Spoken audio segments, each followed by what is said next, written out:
कल हम लोगों ने सुना कि महाभारत क्यों हुआ और कैसे रोका जा सकता था। यदि अपनी इच्छाओं पर लगाम लगा लिया होता दुर्योधन ने, पुत्र मोह को त्याग दिया होता धृतराष्ट्र ने, चुप्पी तोड़ दी होती भीष्म पितामह ने, भगवान का प्रस्ताव मान लिया होता कौरवों की सभा ने, तो महाभारत ना होता। महाभारत हुआ क्यों? इसलिए हुआ ताकि हमारे और आपके बीच में महाभारत ना हो। भाई कुछ तो प्रमाण चाहिए था ना। हम किसका उदाहरण देते? रावण सीता मां का हरण ना करता तो आप किसका उदाहरण देते कि देखो पराई स्त्री की तरफ दृष्टि डालोगे तो परिणाम रावण जैसा होगा। रावण का इतिहास ना होता हमारे बीच में तो आप एग्जाम्पल किसका देते? तो हमारे लिए ये उदाहरण बने हैं। आप और हम ऐसी गलतियां ना करें, इतिहास में हम और आप ऐसी गलतियां ना दोहराएं, ये सावधान करने के लिए ये वेद पुराण है।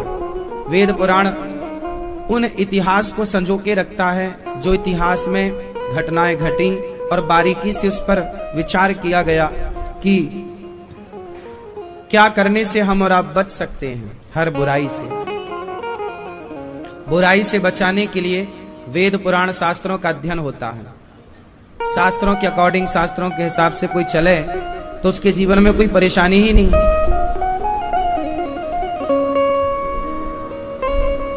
राजा परीक्षित जी ने कलयुग को रहने के 4 कमरे बनवाए। द्यूतम पानम स्त्रियः सूना यत्रा धर्मश्चतुर्विधा। कलयुग कहां कहां रहता है? द्यूतम पानम स्त्रियः सूना। कलयुग ये कौन सा युग है? कलयुग। पर कलयुग सब जगह नहीं है। जैसे ये मौसम गर्मी का है, ग्रीष्म ऋतु है, गर्मी का मौसम है, पर गर्मी सब जगह थोड़ी है। कश्मीर चले जाइए आप, वहां थोड़ी गर्मी है। मौसम गर्मी का है पर सब जगह थोड़ी गर्मी है। आप बद्रीनाथ जी चले जाइए, केदारनाथ चले जाइए, वहां थोड़ी गर्मी है। बोलो हाँ या ना? गर्मी का मौसम है, इसका मतलब ये नहीं कि सब जगह गर्मी हो। सर्दी का मौसम है, इसका मतलब ये नहीं कि सब जगह सर्दी हो। सर्दियों के मौसम में आप जगन्नाथ जी चले जाइए, वहां कोई सर्दी नहीं है। बोलो हाँ। तो उसी तरह कलयुग में सब जगह कलयुग है ऐसा मानना सही नहीं है। कलयुग कहां है? गर्मी कहां है? सर्दी कहां है? किन राज्यों में गर्मी पड़ती है, सर्दियों में सर्दी पड़ती है? बहुत सारे राज्य हैं जहां गर्मियों में गर्मी नहीं पड़ती और सर्दियों में सर्दी नहीं पड़ती। बहुत सारी जगह ऐसी। उसी तरह कलयुग में कलयुग कहां है और कहां नहीं है? अब कलयुग में कलयुग कहां है? कलयुग में कलयुग 4 जगह पर है। जुआ, द्यूतम, जुआ, जहां जुआ होगा वहां कलयुग में कलयुग है। पानम, शराब में कलयुग है। चरित्रहीनता, चरित्रहीन स्त्री, चरित्रहीन पुरुष, पर स्त्री पर पुरुष में कलयुग है। और मांस, हिंसा, मांस का मतलब है हिंसा।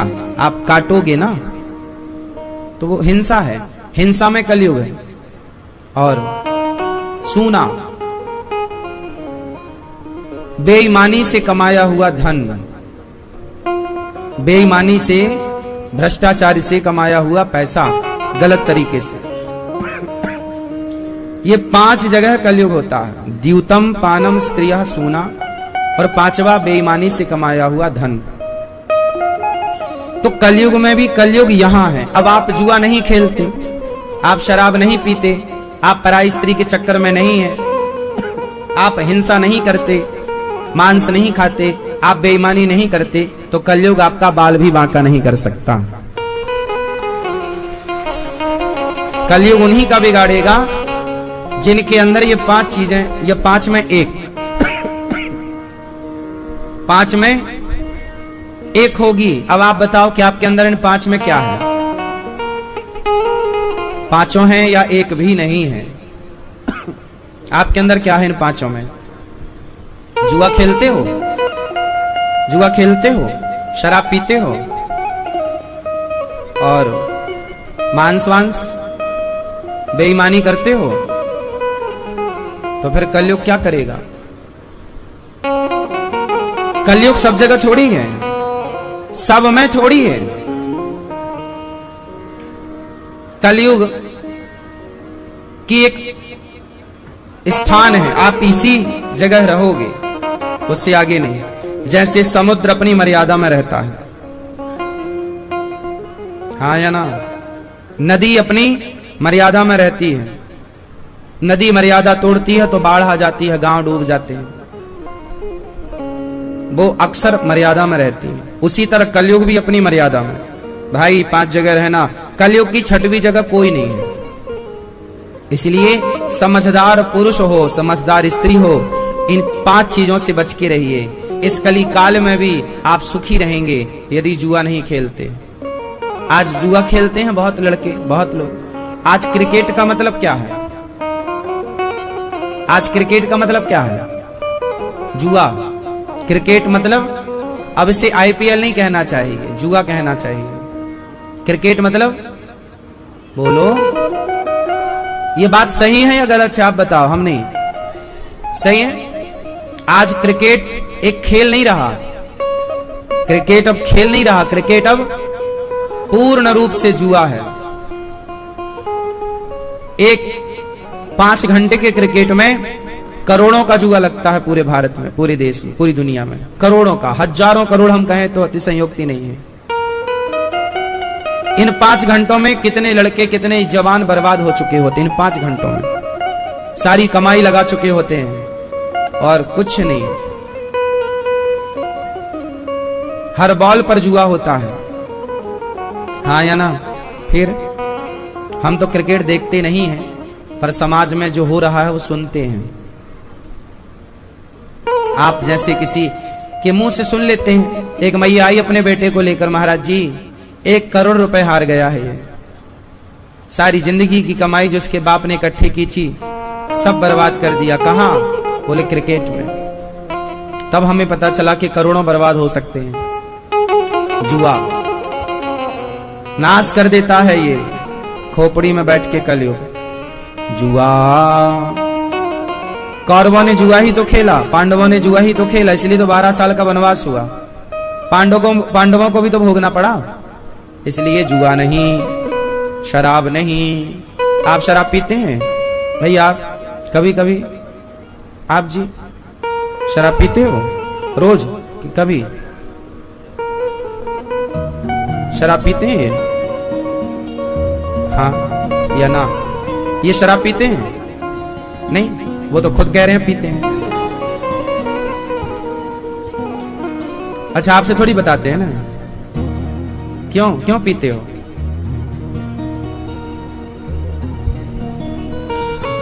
कैसे भी मत पियो ना। शराब इतनी सी हो, जहर इतना सा हो या इतना सारा हो, जहर तो जहर है। कीचड़ चाहे इतना सा लगा हो कपड़ों में या इतना सारा लगा हो, कीचड़ तो कीचड़ ही है। बोलो हाँ। इसलिए शराब 5 महापाप होते हैं।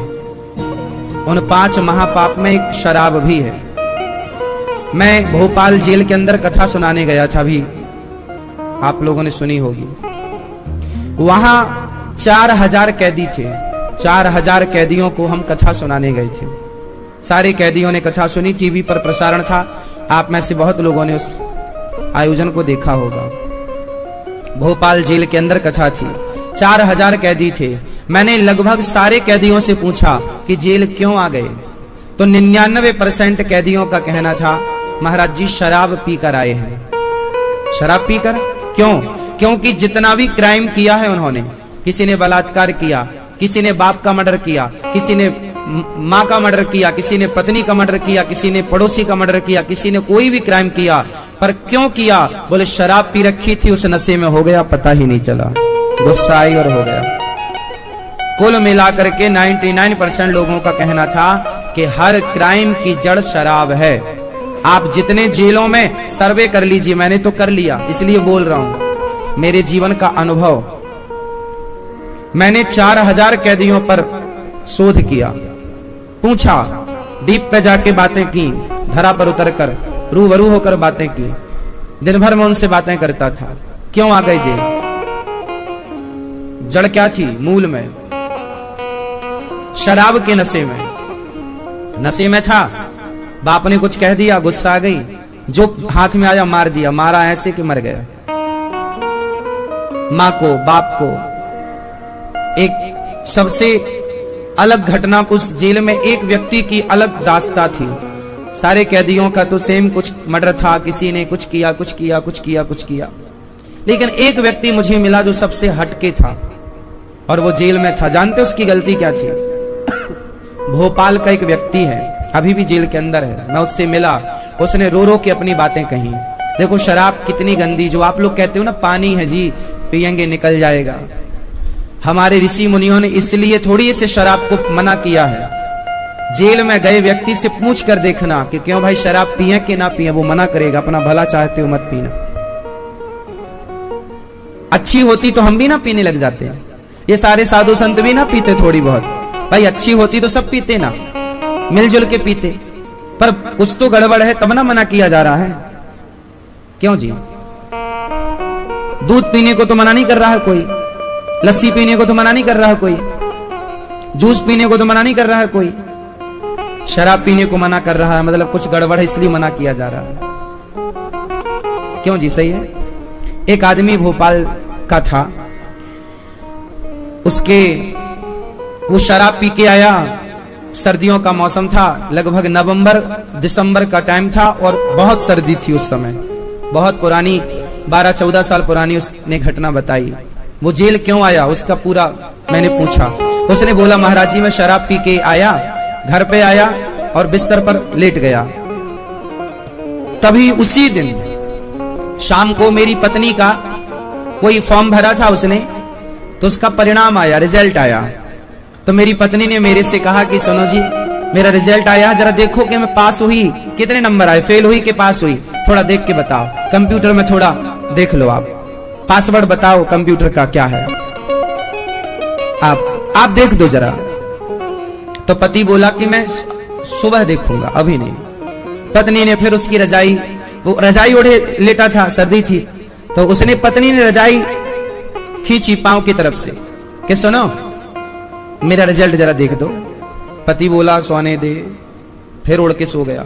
पत्नी ने फिर रजाई खींची, उसने कहा सोने दे, अब नहीं ओढ़ा, मेरे को जगाना।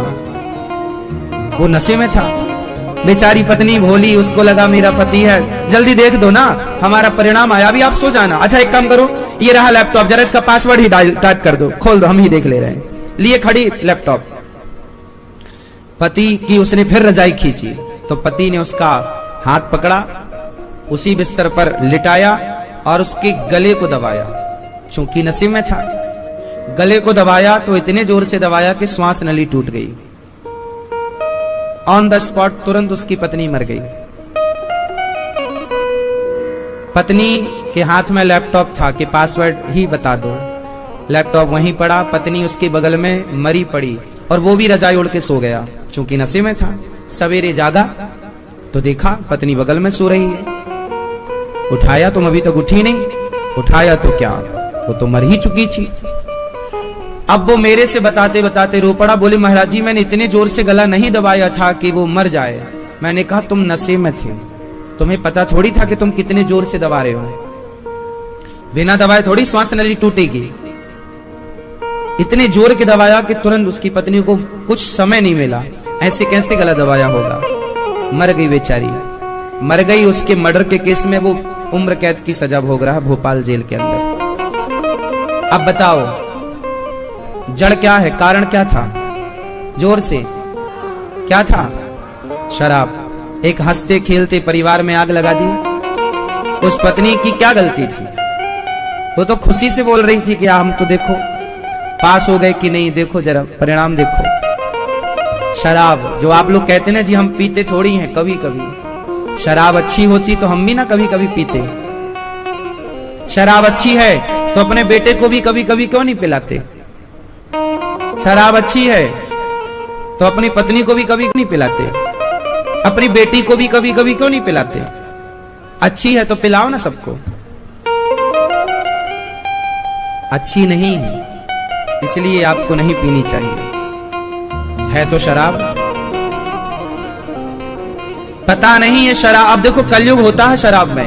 अब वो कलयुग कब क्या निमित्त बना के काम कर दे, कब वो अपना खेल कर जाए। इसलिए हर बुराई से बचने का है।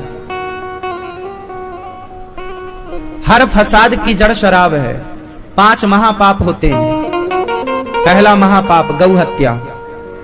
बोलो, पहला महापाप गौ हत्या। दूसरा महापाप शराब। तीसरा महापाप स्वर्ण की चोरी, सोना चुराना, किसी के घर में चोरी करना, यह महापाप। कि आदमी ने बेटी के विवाह के लिए कुछ बचा के रखा और आपने चुरा लिया। शादियों में कई बार ना रिश्तेदार सोना, कुछ लोग शादियों में जाते हैं, मौका मिल जाए तो गहना चुरा लेते हैं। अब किसने चुराया है तो भगवान जाने, पर चुराया तो उन्हीं में से किसी ने था ना। हाँ या ना? अक्सर शादियों में चोरियां हो जाती हैं, गहना चोरी हो जाता है। किसी ने हार चुरा लिया, किसी ने झुमका चुरा लिया। अब बेचारी उस माँ ने, उस बाप ने अपनी बेटी के लिए कैसे कैसे हार बनवाया होता है और आपने चुरा लिया, तो वो महापाप है। गौ हत्या और ब्राह्मण हत्या करने का जो महापाप है, वही महापाप स्वर्ण की चोरी करने का है। वही महापाप शराब पीने का है। शराब को गौ हत्या और ब्राह्मण हत्या, गौ हत्या, ब्राह्मण हत्या, स्वर्ण की चोरी और शराब और गुरु पत्नी पर कुदृष्टि। गुरु पत्नी, गुरु पर गलत नजर। जिसने गुरु को काम भाव से देखा या गुरु की पत्नी को किसी पुरुष ने काम भाव से देखा, किसी शिष्य ने अपनी गुरु माता को, अपने गुरु को काम भाव से किसी ने देखा, तो वो ब्रह्म हत्या, मतलब वो महापाप है। और इन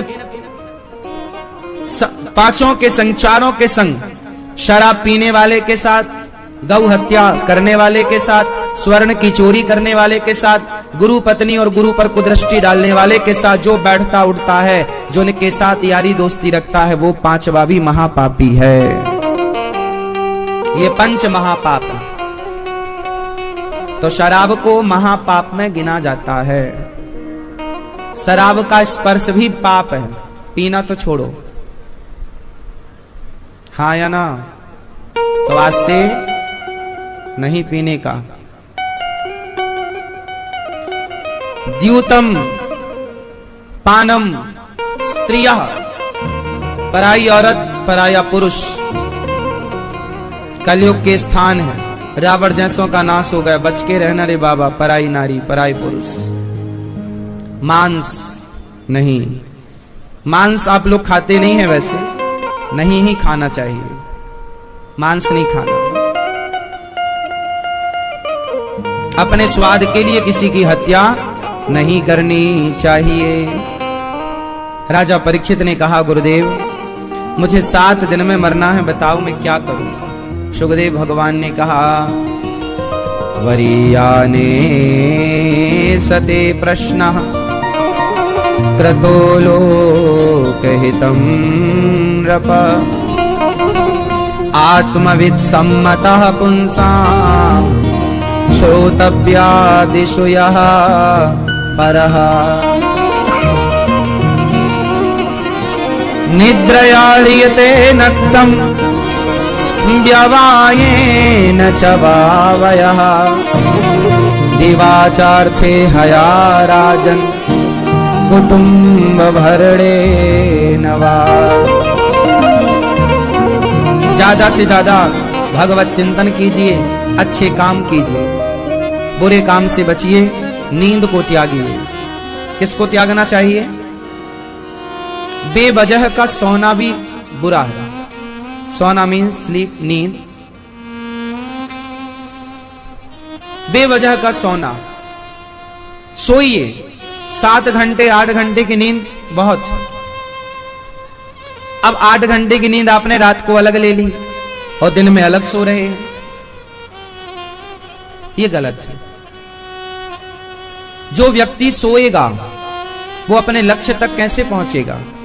इसलिए जागो, उठ जाग मुसाफिर भोर भई, अब रैन कहां तू सोवत है, जो सोवत है वो खोवत है, जो जागत है वो पावत है। इसलिए जागना है, सोना नहीं। रात है सोने के लिए, दिन है जागने के लिए। साधु लोग तो रात को भी जागकर भगवत चिंतन करते हैं।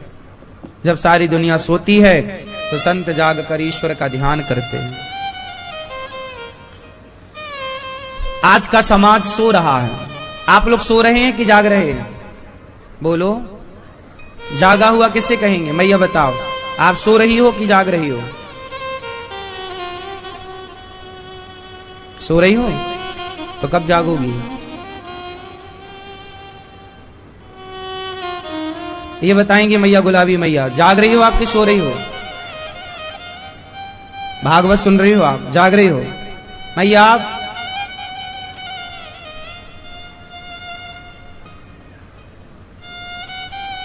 आप जाग रहे हैं कि सो रहे हैं? ये दादाजी, आप जाग रहे हैं सो रहे हैं? जाग रहे हैं। जागा हुआ पुरुष, जागी हुई स्त्री, आप किसे मानेंगे? कौन जाग रहा है, कौन सो रहा है? जानिए तबहि जीव जब जागा। जीव को तब जागा हुआ मानना चाहिए कि जब सारे विषयों से मन हटकर, जिसका मन विषयों से मन हटकर प्रभु में मन लग गया, उसे ही जागा हुआ मानिए। जिसका मन अभी भी भोग विलास में लगा है, उसको आप सोया हुआ मानिए। सो रहा है, इसका मन अभी विषयों में लगा है। जिसका मन ईश्वर में लग गया वो जागा हुआ। जिसका मन अभी संसार में लगा है वो कहां जागा है? आजकल इंसान गधों की तरह सवेरे से लेकर शाम तक काम करता है। जिस पत्नी जिस परिवार के लिए काम करता है, वो पत्नी वो परिवार भी उसके अनुकूल नहीं है। गधों की तरह फिरता है, क्या परिणाम मिलता है उसको? क्या मिलता है? केवल अशांति, केवल कष्ट। फिर भी वो भागे जा रहा है। क्यों भाग रहा है उसे नहीं पता। ये सब सो रहे हैं लोग। कौन है जागा हुआ? जो कमाना बुरा नहीं है साहब। अच्छा ये बताओ,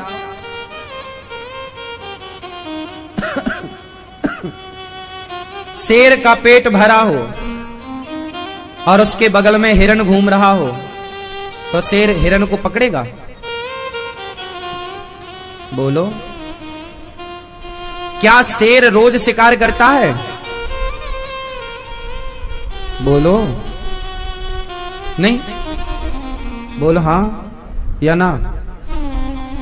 शेर को जब भूख लगती है तो शिकार करता है, और शिकार कर लेता है। एक बार पेट भर खा लेता है, 2 दिन 3 दिन के लिए फ्री। फिर भूख लगी फिर शिकार करेगा, और पेट भरा हो तो वो किसी को परेशान नहीं करता। बेवजह शेर भागता थोड़ी है। जितनी जरूरत है, चिड़िया पेट भर जाने के बाद वो अपने घोंसले में वापस आ जाती है। कुत्ता बिल्ली, इनका पेट भरने के बाद मस्ती से ये टांग फैला के पांव पसार के मस्त लेटते हैं, हाँ या ना? अपने बच्चों के साथ एंजॉय करते हैं। हर जीव को आप देखना करीब से, पेट भर जाने के बाद वो बेवजह परेशान नहीं होते, लेकिन इंसान पेट भरने के बाद भी बेवजह परेशान है। पेट भर जाए, 84 लाख योनियों में हर योनि, हर जीव पेट भरने के लिए परेशान है, एक मनुष्य है जो पेट भरने के लिए परेशान नहीं, तिजोरियां भरने के लिए परेशान है। पेट भरने के लिए आपको इतना परेशान होना ही नहीं पड़ेगा।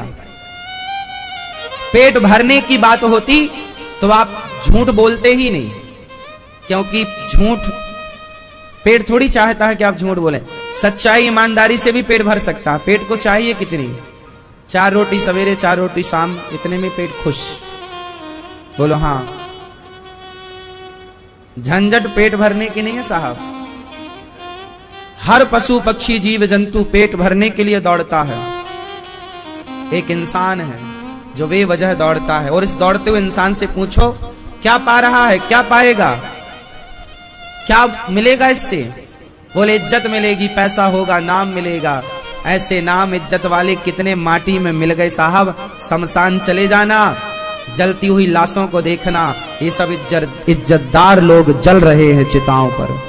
सम्मान के लिए भागने वाले मुट्ठी भर राख हो गए। एक दिन आप, एक दिन हम सब राख हुए मिलेंगे। पता नहीं किसके लिए इतना परेशान है इंसान। क्यों अपना सुख चैन खोए हुए भाग रहा। कितना भी कमा लो साहब, शांति कमाने से मिलती तो आजकल अंबानी अडानी को शांति मिल जाती, बिल गेट्स को शांति मिल जाती। पर कहां ये शांति को पा रहे हैं? जिसके पास जितना है उतना परेशान है। ये बात सही है या गलत है? फिर भी आप समझने को तैयार नहीं है।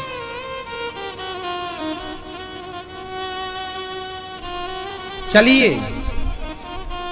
अपने लक्ष्य की ओर। आपका लक्ष्य ही गलत है। आज हर व्यक्ति का लक्ष्य क्या है? धन। आप 100 बच्चों से, 100 लोगों से पूछिए कि आपका लक्ष्य क्या है, तो 100 के 100 लोग बताएंगे धन। किसी को इंजीनियर बनना, डॉक्टर बनना, एडवोकेट बनना, फला बनना, मतलब ये सब धन ही तो चाहिए ना। एडवोकेट बन के, इंजीनियर बन के, जज बन के, तो सबका लक्ष्य क्या है? जोर से। सबको धनवान बनना है। किसी का लक्ष्य सही नहीं। धन को जो अपना लक्ष्य माने बैठा है वो सही कैसे हो सकता है? लक्ष्य क्या होना चाहिए? लक्ष्य क्या होना चाहिए? धन तो है लोगों का, पर होना क्या चाहिए? काश सबका लक्ष्य धन ना होकर धर्म होता तो आज भारत की तस्वीर कुछ और होती। धर्म लक्ष्य हो। हमें क्या बनना है? धनवान नहीं, धर्मवान। धर्म के लिए मर गए हमारे यहां। मैया सो रही है, देखो हमारी।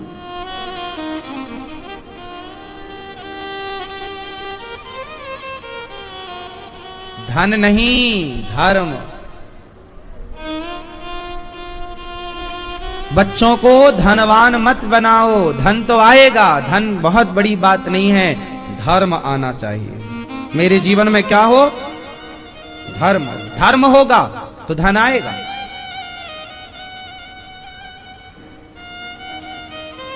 राम के पास क्या था? धन के धर्म।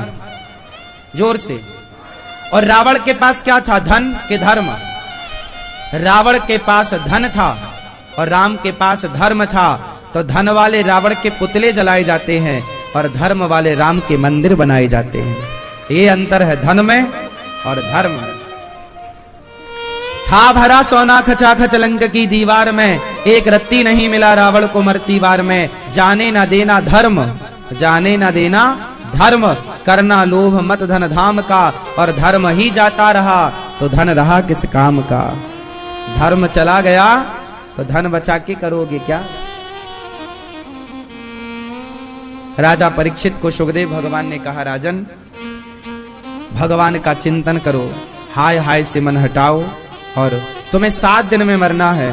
पूर्ण रूप से समर्पण प्रभु के चरणों में करो। सुखदेव भगवान ने भगवान की स्तुति की। नमः परस्मै पुरुषाय भूयसे सदुद्भव स्थान निरोध लीलया, ग्रहीत शक्ति तृतीयाय देहिना मंत्र भवाय अनुपलक्ष्य वर्तमने। हे प्रभु, जो सृष्टि उत्पन्न पालन संहार करने वाले हैं, से परमपिता परमात्मा को हम नमस्कार करते हैं।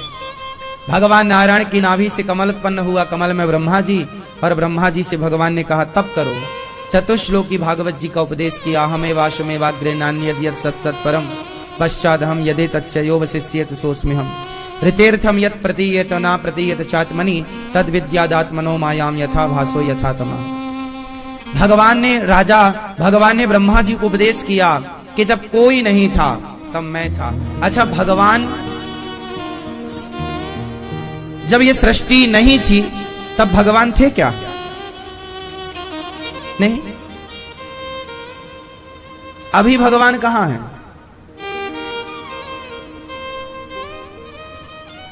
जब संसार नहीं था तब भगवान कहां थे? जब संसार है तब भगवान कहां है? और जब संसार नहीं रहेगा तब भगवान कहां रहेंगे? मैया बताओ।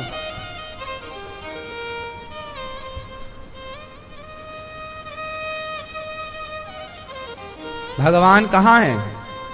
कहां? आत्मा में। जब कुछ नहीं था तब भगवान थे। कैसे? जैसे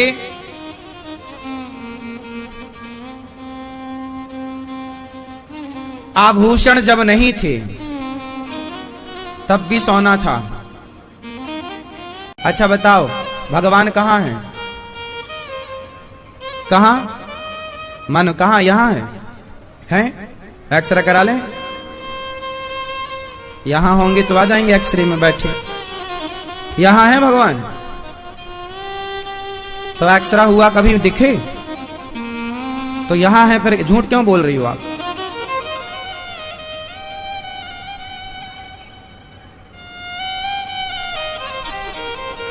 भगवान कहां है? कहां? मन में, विचार में, धर्म में। धर्म में तो भगवान है, पर धर्म ही नहीं है जीवन में। देखो, इतना कॉमन सवाल है, भगवान कहां है? उसमें भी आप इतने सारे उत्तर देते हैं। हरि व्यापक सर्वत्र समाना, सब जगह भगवान, कण कण में भगवान। तो दिखते क्यों नहीं है?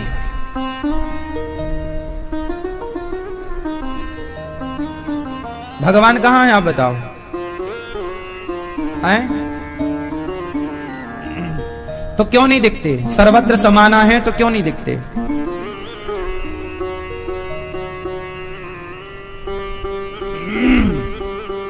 यही है मकड़ी का जाल, शब्द जाल।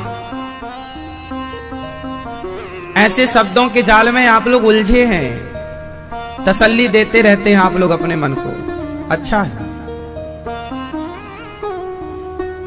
इससे क्या होगा? ज्ञान हो जाने से काम ना होगा साहब। भगवान कण कण में है, ये आप सब जानते हैं। तो क्या इसे जान लेने से काम हो जाएगा या फिर मानने से काम होगा? कण कण में भगवान तो है, ये सब जान रहे हैं, पर कण कण में भगवान को देख कौन रहा है? लोग अपने बाप में भगवान को नहीं देख रहे हैं, अपनी माता में भगवान को नहीं देख रहे हैं, बच्चों में भगवान को नहीं देख रहे हैं। और ज्ञान है कि सब जगह भगवान है। ऐसे ज्ञान से किसका कल्याण होगा? आज समस्या ये है कि आप लोगों ने जितना उत्तर दिया सबका उत्तर सही है, गलत किसी का भी उत्तर नहीं है। लेकिन ये तो ऐसी बात हो गई कि रट्टू तोता सुना है? क्या सुना है? रट्टू तोता।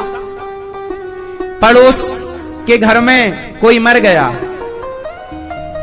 तो आप लोग जाते हो, हरी बहन मत रो, ये तो विधि का विधान है, ऐसा तो होना ही है, जो होता है वो होता ही है, उसे हम आप थोड़ी रोक सकते हैं, ये तो मृत्यु लोक है, सबको मरना ही पड़ता है। सोचो आप लोग कितनी ज्ञान की बातें करते हैं। दूसरों को जब आप समझाते हैं तो ऐसा लगता है कि आपसे बड़ा ज्ञानी कोई नहीं है। फिर जब आपके घर कोई मरता है तो फिर वो आती, आप, अरे बहन तुम तो बोल रही थी कि सबको जाना पड़ेगा, तुम तो बोल रही थी मत रो, अब तुम ही रो रही हो। तो जब तुम्हें ज्ञान था तो तुम रो क्यों रही हो? तुम तो दूसरों को बहुत समझा रही थी कि मत रो बहन, ये तो होता ही है, प्रकृति है, मृत्यु लोक है, फिर तुम काहे रो रही हो? इसका मतलब जो तुम्हारा ज्ञान था सिर्फ रट्टू तोता है, केवल बकने के लिए, बघारने के लिए। ज्ञान बघारो बस, बघारने से क्या होगा? आप लोगों के पास ज्ञान की कमी नहीं है। कमी किस चीज की है कि जो ज्ञान है उसे चरितार्थ नहीं कर पा रहे हो। भगवान कण कण में है, तो बताओ क्या आपने कण कण में भगवान को देखा? क्या आपने अपने माँ बाप में भगवान को देखने की प्रैक्टिस की? क्या पति में परमात्मा को देखने की प्रैक्टिस की? क्या अतिथि में परमात्मा को देखने की प्रैक्टिस की? क्या आपने जीव में, गाय में, बकरी में, हर प्राणी में ईश्वर को देखने की प्रैक्टिस की? जान लेने से ना होगा मेरी मां, आप ही बताओ। हम सब जगह भगवान है, क्या इतना जान लेने से हो जाएगा? जो जान रहे हो उसे मानो, उस पर चलो, उसे प्रैक्टिकल करो, तब काम बनेगा। भगवान प्रेम से प्रकट होते हैं, तो कहां है मीरा जैसा प्रेम? कहां है प्रहलाद जैसा प्रेम? प्रहलाद ने कहा किस खंबे पे भगवान है, तोड़ा, निकल आए भगवान। अब कहां है? आज कितने खंबे टूट रहे हैं रोज, कहां नरसिंह निकल रहे हैं? क्योंकि कोई प्रहलाद नहीं है, कोई मीरा नहीं है। भगवान के आने में देर नहीं है, सुनने में देर नहीं है। आप लोग जो ज्ञान बता रहे हैं सबका सही है, लेकिन बताने से ना होगा साहब।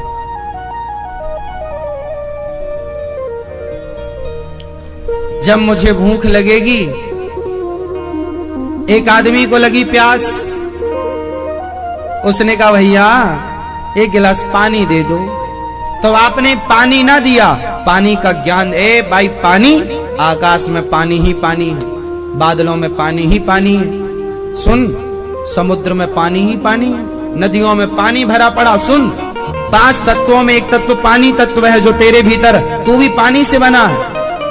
अब बताओ कोई पानी प्यासा खड़ा हो और आप उसे पानी ना देकर पानी का ज्ञान दें, तो क्या पानी के ज्ञान से प्यासे की प्यास बुझेगी? प्यासे को क्या चाहिए, पानी या पानी का ज्ञान? जोर से, पानी। प्यासे को चाहिए पानी, पानी का ज्ञान नहीं। उसी तरह आप लोग दे रहे हैं भगवान का ज्ञान। आपसे कोई पूछेगा भगवान कहां है, तो आप उसे ज्ञान दे देंगे। भगवान तो सब जगह है, मन में भगवान, अंदर भगवान, बाहर कण कण, ये भगवान का ज्ञान है। ये ज्ञान तो तुम्हारे बाप दादे देते देते मर गए सब, कोई नया थोड़ी दे रहे हो। इस ज्ञान से काम ना होगा, ये भगवान का ज्ञान है। यशोदा मैया के पास उद्धव आए, गोपियों के पास उद्धव आए, तो उद्धव ने भी ज्ञान दिया। तब गोपियों ने कहा ले जा अपनी ज्ञान की पोथी, हमें ज्ञान ना सुना। कृष्ण हो तो बात कर। कृष्ण को लाया है उद्धव? बोले नहीं लाए। बोले चल जा फिर यहां से, तो कृष्ण का ज्ञान मत दे। तो कह रहा है कि आंख बंद करो कृष्ण दिखेंगे। आंख क्यों बंद करें, हमें तो खुली आंखों में कृष्ण दिख रहे हैं। तू बंद कर अपनी आंखें, हमें तो खुली आंखों में दिख रहे हैं। जो ज्ञान तू हमें दे रहा वो हम प्रैक्टिकल कर रहे हैं। तो कृष्ण को लाया हो तो बात कर। कृष्ण को बिठा, वहां की कृष्ण का ज्ञान तू दे रहा है वो हमारे पास है। कृष्ण के ज्ञान से काम ना होगा मेरी मां, कृष्ण को महसूस करना पड़ेगा, फील करना पड़ेगा। भगवान का ज्ञान नहीं, मैं आपको भगवान का ज्ञान नहीं दे रहा हूं, भगवान से रूबरू कराने की कोशिश कर रहा हूं, भगवान से मिलने और मिलाने की कोशिश कर रहा हूं। भगवान के मिलने में देर नहीं है। अब सवाल ये खड़ा हुआ, भगवान कहां है? फिर से वहीं आकर खड़ा होता हूं मैं, एक बार फिर से आपसे पूछता हूं, भगवान कहां है? कहां है?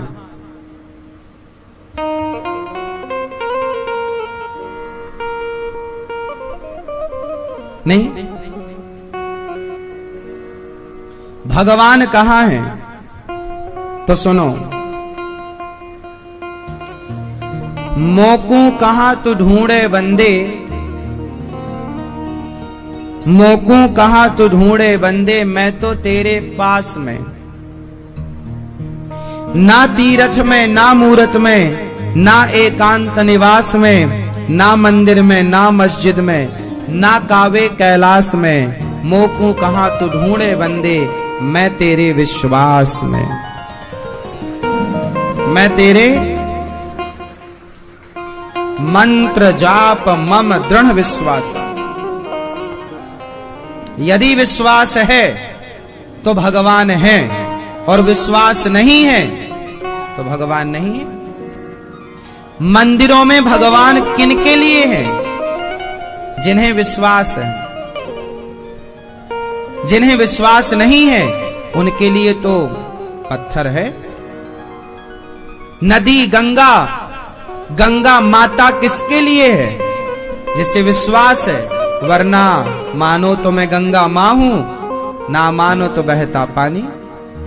विश्वास है तो माता है, नहीं है तो पानी बह रहा, नदी है, नदी है। सारी नदियों की तरह गंगा भी एक नदी है।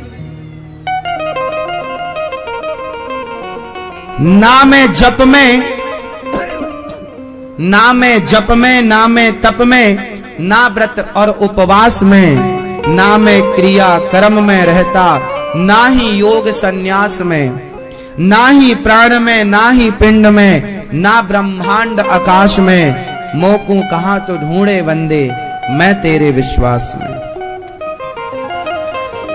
कहीं भी जाओ जरूरत पड़ेगी तो केवल विश्वास की। प्रहलाद के सामने भगवान इसलिए प्रकट हुए क्योंकि विश्वास था। हां, द्रौपदी की साड़ी खिंच रही है, जब तक संसार को बुलाया कोई नहीं आया, अंत में विश्वास से पुकारा, अब आए तो आए, ना आए तो ना आए। विश्वास आएगा, और जब विश्वास है तो भगवान ने आकर रक्षा की। इसलिए भगवान कहां है? विश्वास में। क्या आपको विश्वास है? लेकिन आप लोगों के सामने कमी ये है कि आपके अंदर विश्वास है, पर वो विश्वास कभी कभी ना डगमग डगमग डोल जाता है। विश्वास पक्का नहीं, कभी होता है कभी नहीं होता, है कभी नहीं है।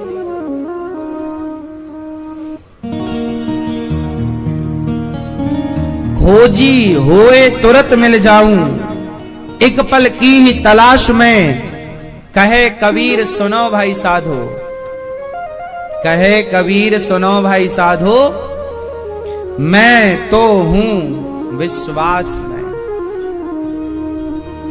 मैं विश्वास में रहता हूं। विश्वास, भगवान कहां रहते हैं? आपको भगवान पर विश्वास है? किस किस को भगवान पर विश्वास है? हाथ उठाओ दोनों।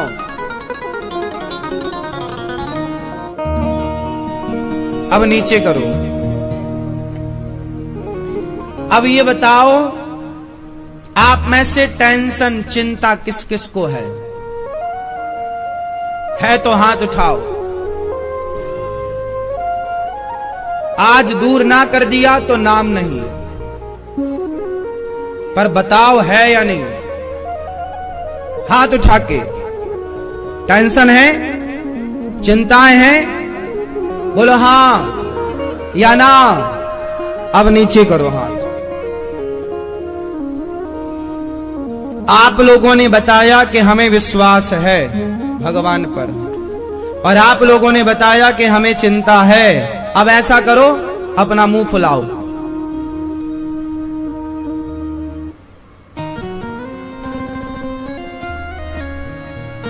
मैया घर में तो ऐसे ही मुंह फुलाई रहती हो, अभी नहीं फुला रही हो। अब ठहाका लगाओ। अब ये दोनों काम एक साथ करके दिखाओ। मुंह भी फुलाना है और ठहाका भी। ये दोनों काम एक साथ करो। नहीं होगा? नहीं होगा ना? हाँ या ना? नहीं होगा। उसी तरह ये भी कभी नहीं हो सकता कि भगवान पर विश्वास जिसे है उसे चिंता भी हो। या तो आपको विश्वास होगा या तो आपको चिंता होगी। अरे चिंता है तो फिर विश्वास कैसा? और विश्वास है तो चिंता कैसी? और दोनों हैं तो ना आप घर के हो ना घाट के हो। बोलो राधे राधे। फिर तो आपके पास जो ज्ञान है केवल बघारने वाला, बघारते रहो।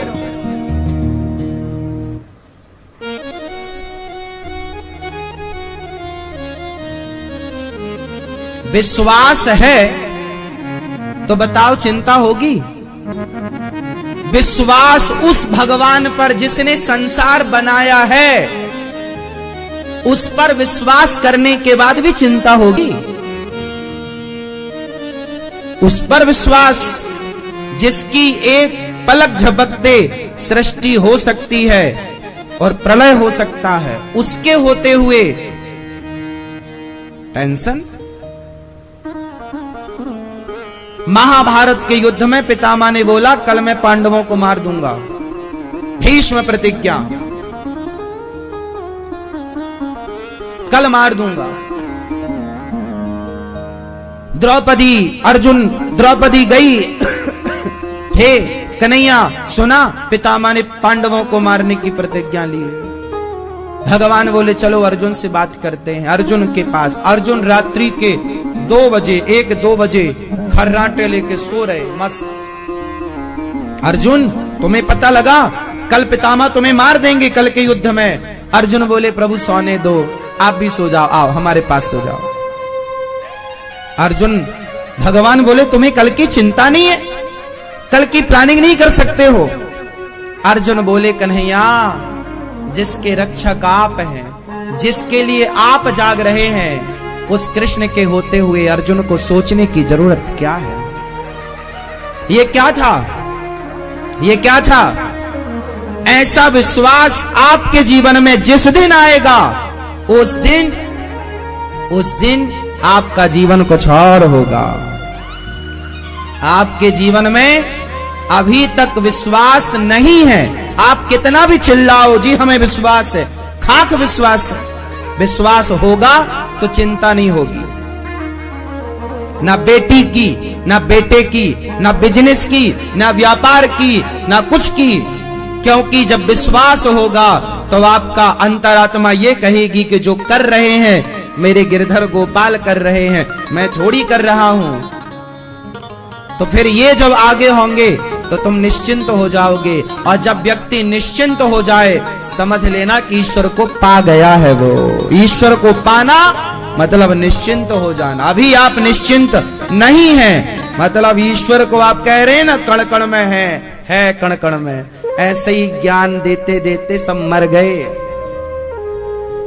तुम भी ना चले जाना धारी धार।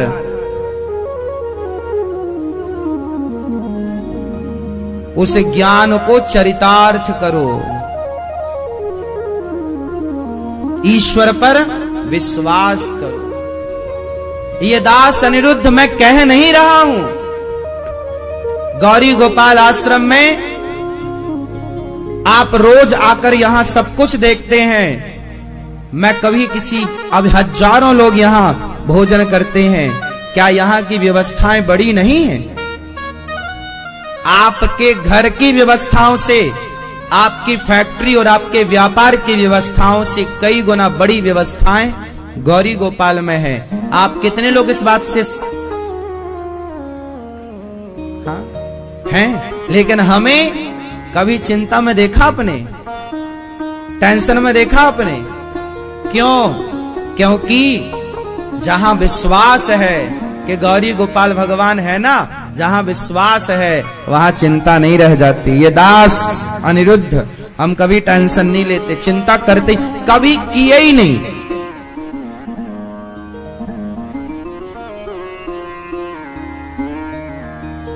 किसी बात का मंथन तो हो सकता है, किसी बात का चिंतन तो हो सकता है, चिंता नहीं, टेंशन नहीं। चिंतन कर सकते हैं किसी बात को लेकर।